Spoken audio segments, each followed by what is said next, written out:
할렐루야. 이 시간 하나님의 음성을 듣게 되시기를 축복합니다. 오늘 말씀의 제목은 두 얼굴의 하나님인데요. 제목이 좀 이상한 것 같지만 오늘 본문을 보면 하나님 얼굴이 두 개입니다. 그리고 하나님께서 보이신 이 두 개의 얼굴은 전혀 비슷하지 않습니다. 상반됩니다. 하나님은 전혀 다른 두 개의 얼굴을 가지고 계십니다. 첫 번째 하나님의 모습은요, 믿음을 강조하신 하나님입니다. 우리 오늘 9절을 보면 이렇게 되어 있는데요. 내가 가진 의는 율법에서 난 것이 아니요 오직 그리스도를 믿음으로 말미암은 것이니 곧 믿음으로 하나님께로부터 난 의라, 이렇게 되어 있어요. 의라는 말이 두 번 반복이 되어 있는데요. 의는 이렇게 이해하면 될 것 같아요. 죄 용서를 받고 구원받는 것, 이게 바로 의다, 이렇게 이해하면 될 것 같습니다. 그러니까 바울이 구원받은 건, 죄 용서받고 구원받은 거는 뭐 율법을 잘 지켜서 구원받은 게 아니에요. 무슨 선한 일을 해서 바울이 구원받은 것이 아닙니다. 바울이 구원을 왜 받았나요? 믿었으니까요. 바울이 예수님을 그리스도로 믿어서 구원받았습니다. 그리스도라고 하는 것은 왕, 구원자 이런 뜻이거든요. 그러니까 바울이 예수님을 구원자와 왕으로 믿었기 때문에 죄 용서받고 구원을 받았습니다. 이건 우리도 마찬가지예요. 우리가 언제 구원을 받나요? 예수님을 구원자와 왕으로 믿을 때 우리가 죄 용서도 받고 구원도 받습니다. 왜냐하면 우리를 구원하실 때 하나님이 보시는 건 오직 하나 뭐냐? 바로 그 믿음이기 때문입니다. 우리는 믿음으로 구원을 받습니다. 하나님 우리의 믿음을 보시는 분입니다. 그런가 하면 반면에 12절에서 14절에 난 하나님은요, 행동을 강조하셔요. 우리 14절을 보면 이렇게 되어 있거든요. 표대를 향하여 그리스도 예수 안에서 하나님이 위에서 부르신 부름의 상을 위하여 달려가노라. 바울의 고백입니다. 하나님께서 천국에 주실 상을 보면서 가겠다, 이 말인데요. 이 말은 바꿔 말하면 하나님 어떤 분이라는 거예요? 우리에게 상 주시는 분이라는 겁니다. 하나님 상 주시는 분이에요. 여러분, 근데 상은 어떻게 받나요? 내가 노력해야 받는 거잖아요.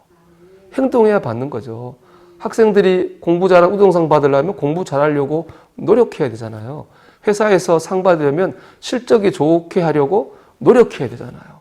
저는 상은 노력하고 행동해야지 받을 수가 있는 거거든요. 그러니까 하나님께서 11절까지는 믿음을 강조하셨는데요. 12절부터는 노력과 행동을 강조하셔요. 믿음이라는 말은 한마디도 나오지 않고 오직 노력과 행동에 대해서 말씀하고 있습니다. 하나님은 분명히 믿음과 행동이라고 하는 두 얼굴을 가지고 계신 거죠. 우리가 오늘 하나님의 두 얼굴에 집중해야 될 이유는 뭐냐 하면 하나님의 두 얼굴 사이로 우리 그리스도인이 나가야 될 길이 있기 때문에 그렇습니다. 그 사이에 우리가 살아가야 될 정답이 있기 때문에 하나님의 두 얼굴을 우리가 봐야 되는 겁니다. 바라기는 오늘 말씀을 통해서 하나님의 두 얼굴 사이로 난 참된 믿음의 길을 우리 발견하고 그 길로 나아갈 수 있기를 주 이름으로 축원합니다. 우리는 먼저 믿음으로 구원을 얻습니다. 이 당시 빌립보서 당시에 교회를 가장 큰 위협한 건 율법주의예요. 지금도 저는 그렇다고 생각하는데 율법주의자들은 믿음만으로 구원받지 못한다고 이렇게 말을 해요. 그들이 강조한 건 뭐냐면 할례와 율법이었어요. 정통 유대인들은 태어난 지 8일 되면은 할례를 받아요. 근데 나중에 이제 기독교로 개종한 사람은 그러지 못하니까 그 개종한 그 시점에서 할례를 받아야 된다는 거예요. 그런가 하면 율법이 시킨 대로 먹고 입고 행동해야 된다, 이렇게 말했습니다. 한마디로 이런 것 같아요. 겉으로는 이방인이지만 속으로는요, 유대인이 되어야지 구원받을 수 있다, 이렇게 말한 겁니다. 이에 대해 바울은요, 아주 단호하게 이 율법주의를 반대했습니다. 그러면서 자신을 예로 들었어요. 우리 5절에 보면 바울이 자기를 소개하고 있거든요. 한 절씩 보면 나는 8일 만에 할례를 받고, 바울은 태어난 지 8일 만에 할례 받은 정통 유대인이에요. 그리고 이스라엘 족속이요 베냐민 지파요 그랬습니다.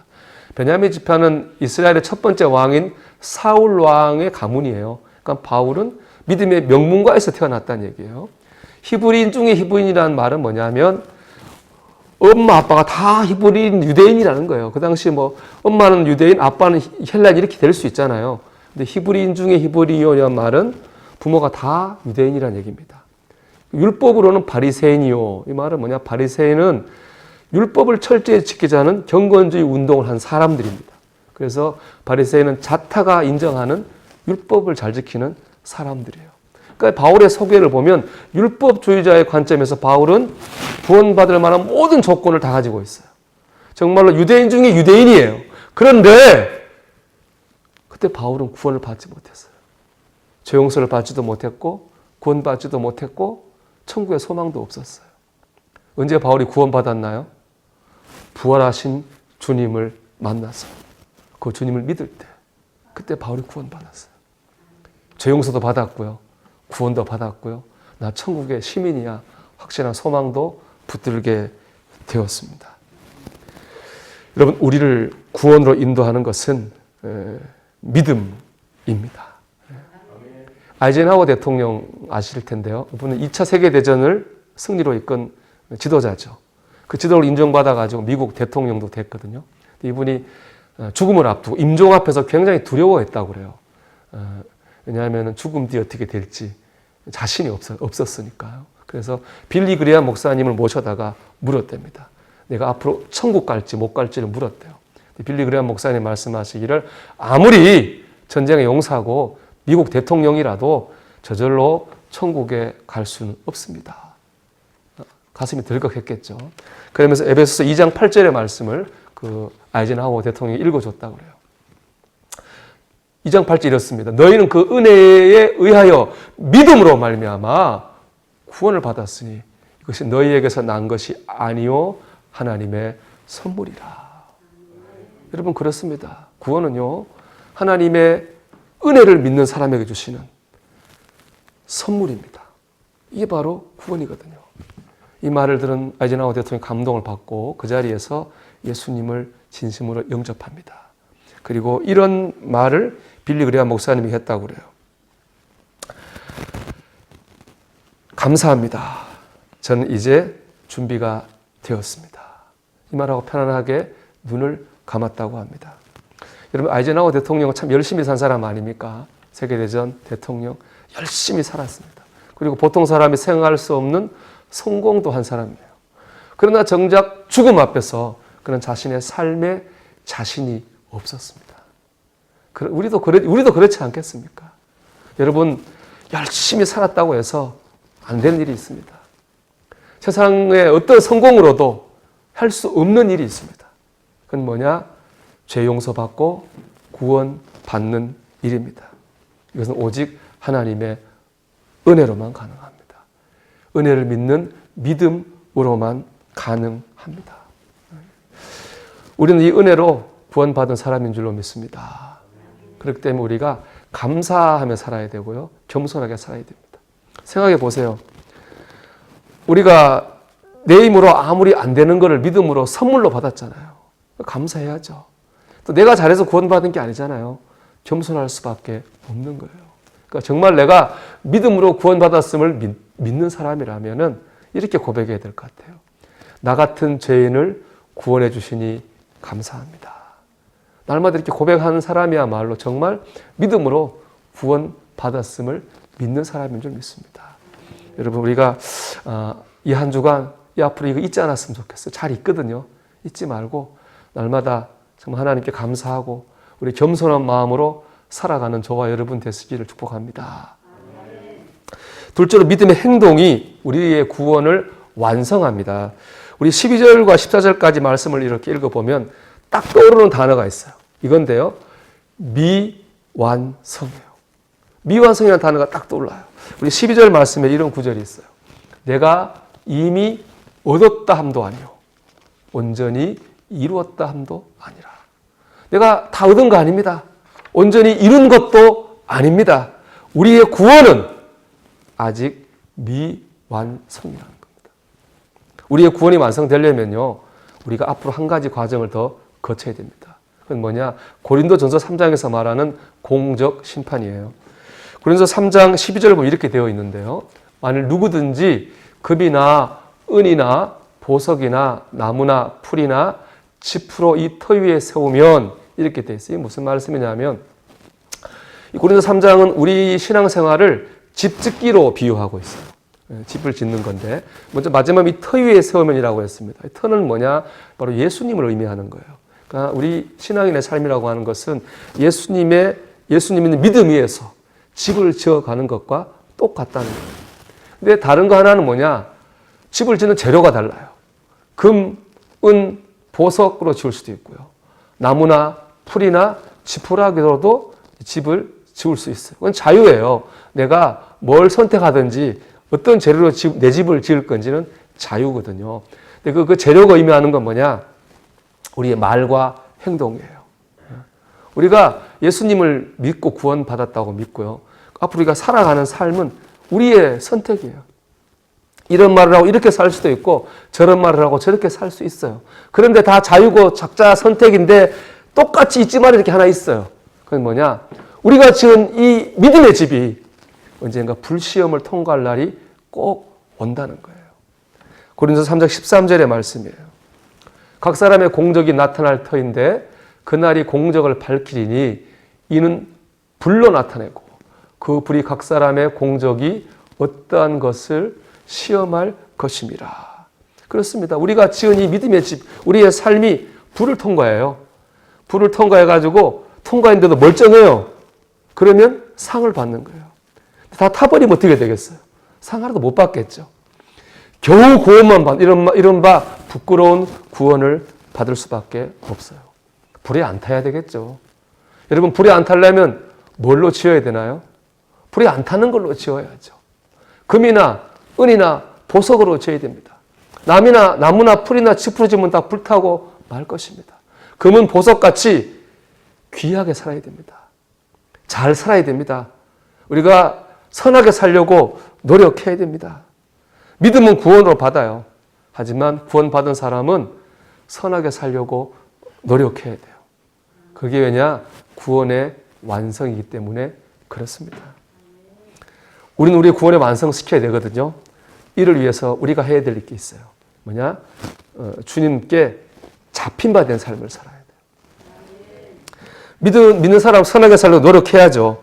근데 이 노력이란 말이 중요한 것 같아요. 이 노력은 세상이 말하는 노력과 달라요. 세상이 말하는 노력은 뭐예요? 내가 노력을 하는 거예요. 착하게 살려고. 근데 성경이 말하는 노력은 달라요.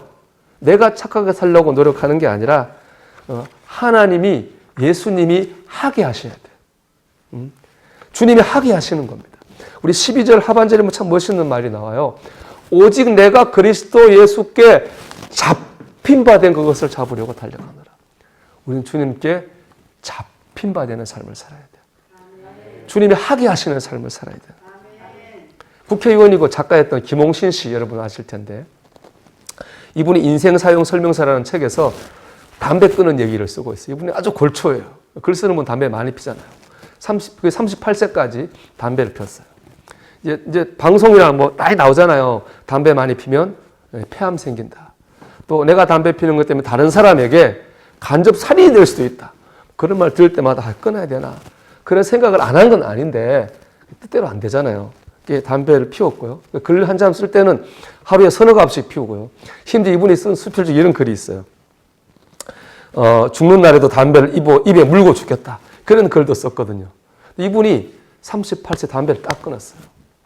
끊게 된 결정적인 원인은 뭐냐 하면은 이 김홍신 씨의 스승님이 한마디 한 거예요. 그 말이 마음에 꽂혔는데 이런 얘기했대요. 쥐는 쥐약인 줄 알면 안 먹는다는 거예요. 근데 사람은 쥐약인 줄 알면서도 먹는다는 거예요. 이 말이 딱 마음에 꽂혔어요. 담배 피는 거 똑같은 거잖아요. 그래서 결심을 하고 담배를 탁 끊었습니다. 담배 끊었더니 김홍신 씨 아는 사람들이 뭐라고 했겠어요? 독하다고 그랬어요. 옛날에 담배 끊으면 독하다고 그랬잖아요. 근데 김홍신 씨 이렇게 말했어요. 독국물을 삼키는 사람이 독한 사람이지. 어떻게 독국물을 버린 사람이 독한 사람이냐. 여러분 그렇죠? 담배가 독인 줄 알면서도 피는 사람이 독한 사람이지. 독한 줄 알면서 버린 사람이 이렇게 독한 사람이에요. 다 알면서 이렇게 하는 거예요. 담배가 나쁜 줄 알아요. 그런데 여러분 못 끊어요. 왜 그럴까요? 중독돼 있으니 그렇잖아요. 그러니까 담배에 끌려서 하는 거예요. 저는 이게 잡힌 바 될 삶이라고 생각해요. 우리가 예수님께 중독돼야 되는 거예요. 예수님께 끌려가는 삶을 살아야 됩니다. 섬기지 말아야지, 희생하지 말아야지, 나도 내 주장 좀 강하게 해봐야지, 그런 마음 왜 안 들겠어요? 주님께서 나를 섬기게 하시고 나를 내려놓게 하시고 나를 사랑하게 하시는 거예요. 이것이 바로 예수께 잡힌 바 되는 삶입니다. 우리에게 예수께 잡힌 바 될 때 정말 선한 삶을 살 수 있게 될 것입니다. 그러니까 이제 우리의 노력의 초점이 달라져야 되는 거예요. 우리가 선하게 사는 게 아니고 어떻게 하면 내가 주님께 잡힌 바 되는 삶을 살까? 여기에 우리의 노력의 초점이 맞아야 되는 거예요. 우리가 어떻게 하면 주님께 잡힌 바 되는 삶을 살 수 있을까? 이걸 위해서 우리는 노력해야 되는 거죠. 어떻게 하면 주님께 잡힌 바 되는 삶을 살 수 있습니까? 저는 이렇게 생각합니다. 주님께 우리의 시선을 맞춰야 됩니다. 시선을 맞춰야 한다고 생각해요. 성경을 보면요. 예수님께서 병을 고치기도 하고 죽은 사람 살리기도 하고 그랬는데 그런 기적을 행하실 때마다 항상 먼저 하신 일이 있어요. 뭔지 아세요? 그 사람을 보셨어요. 예수께서 보시고 불쌍히 여기사. 예수께서 보시고 긍휼히 여기사. 그리고 역사하셨다고요. 주님 우리를 보셨어요. 우리가 할 일은 뭐죠? 나를 바라보는 주님을 내가 바라보는 거예요. 그럴 때 역사가 나타나게 될 것이기 때문에 그렇습니다. 주님과 시선을 맞춰야 됩니다. 예배, 기도, 말씀을 가까이 하는 것, 찬양을 듣고 부르는 것. 이것이 바로 주님과 시선을 맞추는 거예요. 우리 노력의 초점이 어디 있어야 되나요? 내가 착하게 살려고 하는 것 아니요. 예배하고, 말씀을 가까이 하려고 노력하고, 기도하려고 노력하고, 찬양을 듣고 부르려고 노력하는 거예요. 그럴 때 주께서 우리를 주의 뜻대로 살도록 이끌고 가실 줄 믿습니다. 어제 교회 와서 이제 예배 준비하고 기도하면서 보니까 여기 우리 교회 올해 표가 눈에 띄더라고요. 더 나은 예배를 하나님께. 야, 정말 요즘 현실하고는 좀 안 맞는 표가 아닌가 그런 생각을 했어요. 더 나은 예배는 우리 큰형 지금 뭐 예배도 잘 못 드리고 있으니까 현 교회 와서. 근데 그런 생각은 또 반대로 들었어요. 왜냐하면 지금 우리 뭐 교회에서 몇 번 예배 드리고 있습니다만 온라인으로 예배하시는 분들 특히 아무도 안 보잖아요. 집에서 예배 드리면 아무도 안 보고 나만 하는 거잖아요. 사람들이 뭐라 하지도 않고 뭐 그렇지도 않잖아요. 오직 누구만 보시는 거예요? 하나님만 보시는 거잖아요. 하나님 앞에서만 예배하는 거잖아요. 어떤 의미에서 지금 아무도 안 보는 상태에서 하나님 앞에서 예배하겠다고 하는 그 마음으로 예배하는 그 마음이야말로 진정 하나님이 받으시는 예배자의 중심이겠다. 그런 생각이 들었어요.